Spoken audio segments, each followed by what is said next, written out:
نماز وتر،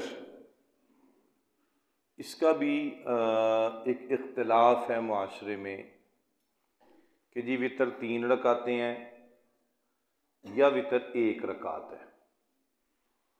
تو اس میں یاد رکھیے وتر نماز وہ 3 رکعتوں میں ہی ہے،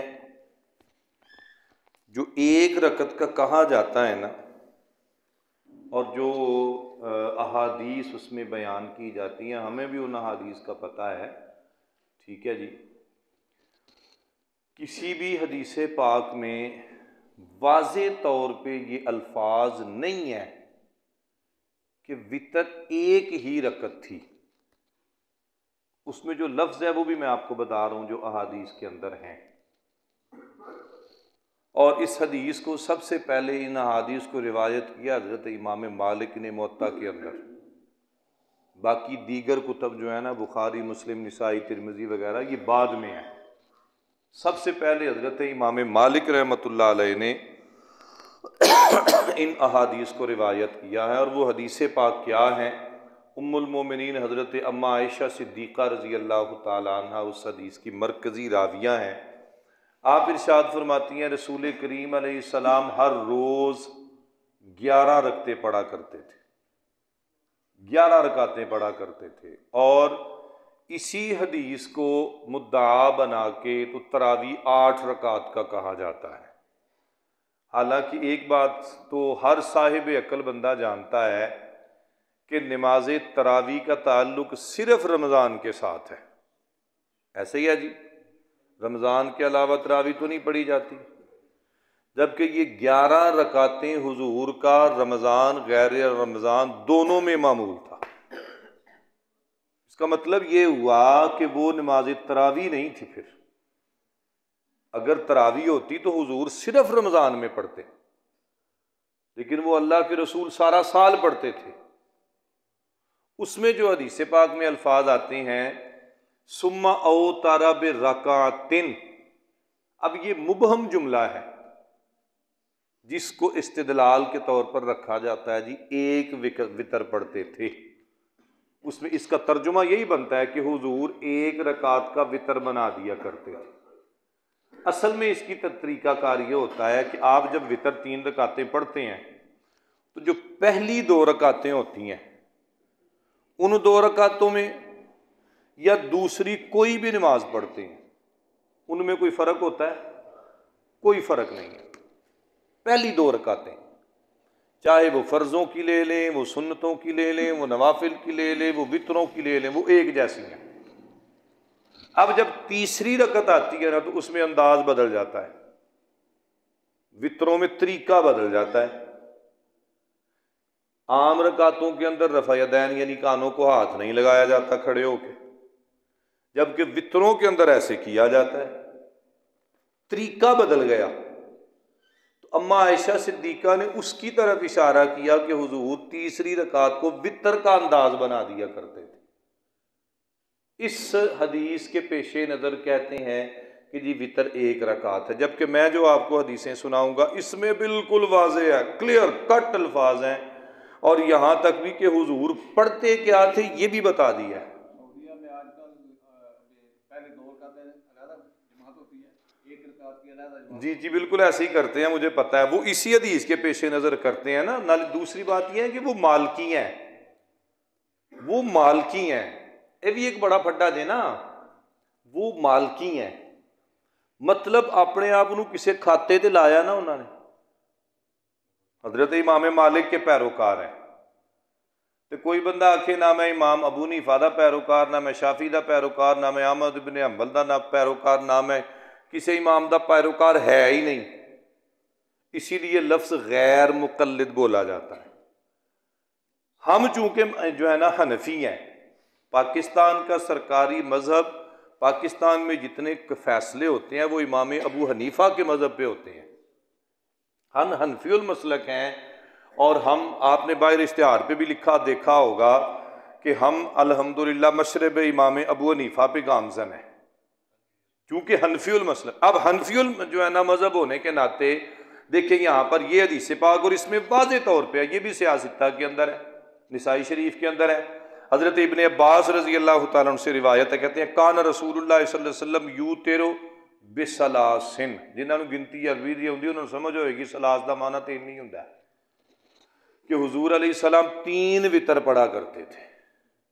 اور پھر آگے کیا فرمایا، یقرأ فی الاولی بسبح اسم ربک الاعلی، پہلی رکعت میں سبح اسم ربک الاعلی سورت پڑھا کرتے تھے، وفی الثانیۃ بقل یا ایھا الکافرون، اور دوسری رکعت میں قل یا ایھا الکافرون پڑھا کرتے تھے، وفی الثالثۃ بقل ھو اللہ احد، اور تیسری رکعت میں قل ھو اللہ پڑھا کرتے تھے۔ اب یہاں پر حضور کی قرات بھی واضح ہو گئی کہ حضور وطروں میں پڑھتے کیا تھے۔ آپ نے ایک چیز نوٹ کی ہوگی کہ ہم وطروں میں اذا جاء نصر اللہ قل ھو اللہ اور جو ہے نا وہ تبت یدا پڑھتے ہیں۔ اس کی ایک وجہ تو صرف یہ ہوتی ہے کہ لوگ کہتے ہیں جی تھکے ہونے ہیں تو چلو جی ذرا نا شارٹ کم ہو جائے۔ دوسری وجہ یہ ہے کہ جو صوفیاء عاملین ہیں، حضرت امام سیوطی رحمۃ اللہ علیہ نے لکھا ہے، اعلیٰ حضرت نے لکھا ہے کہ یہ جو 3 صورتیں ہوتی ہیں نا، اذا جاء نصر اللہ، تبت یدا اور قل ھو اللہ، اگر ان کو اپنے وطروں کی روٹین بنا لیں، ہر روز وطروں میں پڑھیں، تو اللہ تعالیٰ بواسیر جیسی بیماری سے محفوظ فرما دیتا ہے۔ اور اس پہ تجربہ بھی ہوا ہے، میں نے خود تجربہ کیا ہے۔ میرے کچھ 2-3 عزیز تھے، ملنے والے تھے، ان کو یہ صورتیں یاد کروائیں تو اللہ تعالیٰ نے ان کو شفا بھی دی۔ ان کو پہلے بواسیر تھی، اس وجہ سے ایک تو شارٹ کرنے کے لیے، دوسرا جو ہے نا اس بیماری سے اللہ سب کو محفوظ رکھے۔ ہم وگرنہ سنت طریقہ جو ہے نا حضور کا معمول مبارک وہ آپ نے سن لیا ہے کہ پہلی رکعت میں سبح اسم ربک الاعلی، دوسری رکعت میں قل یا ایھا الکافرون، اور تیسری رکعت میں قل ھو اللہ احد۔ یہ حضرت عبداللہ ابن عباس رضی اللہ تعالیٰ عنہ فرماتے ہیں۔ آگے ایک اور حدیث پاک سن لیں، حضرت سیدنا عائشہ، حضرت عبدالعزیز ابن جریج، یہ تابعی ہیں، یہ کہتے ہیں کہ سألنا عائشہ بأی شیء کان یوتر رسول اللہ صلی اللہ علیہ وآلہ وسلم، وہ کہتے ہیں کہ ہم نے اماں جی عائشہ سے پوچھا کہ اماں جی حضور علیہ الصلوۃ والسلام وطر کیسے پڑھتے تھے اور کیا پڑھتے تھے؟ تو قالت، اماں جی نے اب سوال کا جواب دیا، اماں جی کہنے لگی کانا یقرأ فی الرکعۃ الاولی بسبح اسم ربک الاعلی، کہ حضور پہلی رکعت میں سبح اسم ربک الاعلی پڑھا کرتے تھے، وفی الثانیۃ قل یا ایھا الکافرون، اور دوسری رکعت میں قل یا ایھا الکافرون پڑھا کرتے تھے، وفی الثالثۃ قل ھو اللہ احد، اور تیسری رکعت میں قل ھو اللہ احد پڑھا کرتے تھے۔ آگے فرمایا اول معوذتین، یا معوذتین میں سے کوئی پڑھا کرتے تھے۔ معوذتین قل اعوذ برب الفلق اور قل اعوذ برب الناس، ان دونوں صورتوں کو اکٹھا معوذتین کہا جاتا ہے۔ یہ نازل بھی اکٹھی ہوئی تھی اور ان کو معوذتین کہا جاتا ہے۔ تو اماں جی کہتی ہیں یا حضور قل ہو اللہ پڑھتے تھے یا ان دونوں میں سے کوئی صورت پڑھتے تھے۔ اب اس میں بھی وضاحت ہو گئی سوال کے جواب میں، اور یہ حدیث ابن ماجہ شریف کے اندر ہے۔ سوال کی وضاحت بھی ہوگی کہ حضور 3 رکعتیں پڑھتے تھے اور پڑھتے کیا تھے۔ تو اس لیے یہ دائیں بائیں کی سوچ پہ کام نہ لگائیں۔ الحمدللہ ہم جو پڑھ رہے ہیں وہ ٹھیک کر رہے ہیں، اللہ کی فضل سے ہم غلط راستے پر، غلط ٹریک پہ نہیں جا رہے۔ اللہ تعالی ہم سب کو عمل کی توفیق عطا فرمائے اور ہمیں مسلک حق اہل و سنت پہ عمل پیرا ہونے کی اللہ توفیق عطا فرمائے۔ اللہم صلی علی سیدنا و مولانا محمد وبارک وسلم علیہ۔ مالک و مولا ہم سب کی حاضری قبول فرما، میرے اللہ ہمارے حالوں پہ رحم فرما، الہ العالمین ہماری دعاؤں کو مستجاب فرما، الہ العالمین ہمارے جتنے عزیز رشتہ دار دنیا سے جا چکے سب کی بخشش فرما، اللہ بیماروں پہ کرم فرما، اشرائے مغفرت کی بہاریں نصیب فرما، ہم سب کی بخشش اور مغفرت فرما، ہمارے ماں باپ کی مغفرت فرما، ہمارے اعزہ و اقربا کی مغفرت فرما۔